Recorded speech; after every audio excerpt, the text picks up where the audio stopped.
কথার কাণ্ড দেখে ভয় পেয়ে গেল প্রান্তিক। সম্পূর্ণ জানতে ভিডিওটিতে একটি লাইক করে প্রথম থেকেই দেখতে থাকো। গল্পের শুরুতেই দেখা যায় কথা আর অগ্নিরা পৌঁছে গেছে আবারও সেই মন্দিরে।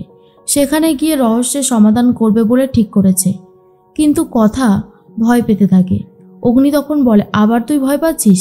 আরে বাবা, তোর সাথে তো আমরা আছি, তাহলে এত ভয় পাওয়ার কি আছে? কথা তখন বলে, আসলে পাচক মশাই, গাটা কেমন যেন ছমছম করছে, মনে হচ্ছে অদ্ভুত কিছু জিনিস এখানে ঘটে, চলুন আমরা সবাই ভেতরে যাই। এরপর অগ্নি কথাকে নিয়ে ভেতরে যাচ্ছে আর সবাই ভেতরে চলে যায়। সেখানে গিয়ে তন্ন করে সেই ছেনিটা খুঁজতে শুরু করে, কিন্তু কোনোভাবেই সেই ছেনিটা খুঁজে পাচ্ছে না কথা। অগ্নি তখন বলে, কি খুঁজছিস বলতো?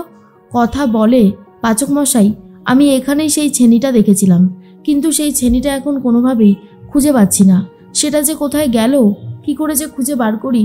অগ্নি তখন বলে, রাতারাতি গায়েব হয়ে গেল নাকি? এর মধ্যেই চারিদিকটা খুব সুন্দর করে সাজানো গোছানো ছিল, কিন্তু এখন আর সেটা নেই। কথা তখন বলে, এই জায়গাটাতে কিছু একটা ছিল যেটা এখন নেই, কিন্তু কি ছিল সেটাই এখন বোঝার চেষ্টা করতে হবে। অঙ্কিত তখন বলে, কথা, এখানে দেখো কিছু রাবিশ পড়ে আছে, আর এই ইটের ভাঙা ভাঙা টুকরোগুলো এখানে কোথা থেকে এলো? দেখে মনে হচ্ছে কেউ যেন ছেনি আর হাতুড়ি দিয়ে এই জায়গাটাকে ভাঙার চেষ্টা করছিল। কথা বলে, হ্যাঁ, আমারও সেটাই মনে হয়। এর মধ্যে একজন মহিলা এসে এমন কিছু কথা বলতে থাকে যা শোনার পর কথা খুব ভয় পেয়ে যায়।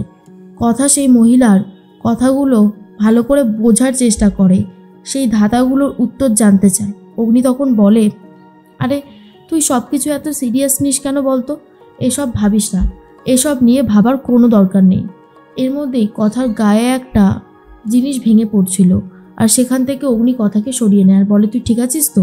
কথা বলে, হ্যাঁ, আমি তো একদমই ঠিক আছি পাচক মশাই, আপনি আমার সাথে থাকেন বলেই আমি সবসময় বিপদের হাত থেকে বেঁচে যাই। এর মধ্যে অগ্নি তখন বলে, শোন, এখানে থেকে তো আর কোনো লাভ নেই, এবার আমরা বাইরে যাই, আমরা হাউসে ফিরে গিয়ে তারপর যা ডিসকাস করার করব। এরপর সবাই মিলে হাউসে ফিরে যায়। সবাই তখন ভাবতে থাকে কি করে এই রহস্যের সমাধান করা যেতে পারে, আর কথা তখন ভাবে যতটা তাড়াতাড়ি সম্ভব এই রহস্যের সমাধান আমাকে করতেই হবে।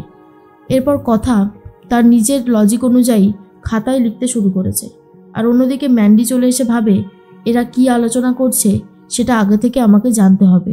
এরপরে ম্যান্ডি এসে বলে, দিদিমণি, কিছু কাজ করতে হবে। কথা বলে, যাও, বাইরে জামাকাপড়গুলো রয়েছে মেলে দাও।